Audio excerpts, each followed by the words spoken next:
So the liberal prosecutors just couldn't pull it off this time. They could not get a guilty verdict. They're so dependent on that racist narrative. It was clearly not racist. And despite that, they still wanted to raise that racist rhetoric. And I'm convinced, had that been a white, homeless, mentally unstable individual who had been tackled, it would have never reached that level of prosecution.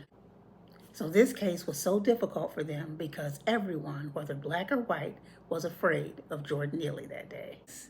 He was living on the streets, living homeless in New York, and no one's prepared to deal with that.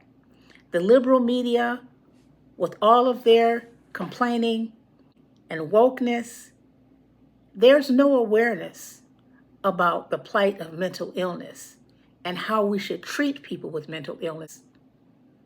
And most people are taught to be afraid. Now, it is very common for people to have outbursts who are living in the circumstances that Jordan Neely had been living in. Very common. But we're not taught to interact with those people or to understand their actions when they're dangerous and when they're not. We're not taught to de-escalate. Blacks and whites are afraid of people on the streets. And so everyone was pleased when someone took him down. And it had nothing to do with racism. So at the end of the day, the liberal prosecution, Alvin Bragg, didn't have much to stand on because they put all their eggs in one basket, and that's racism.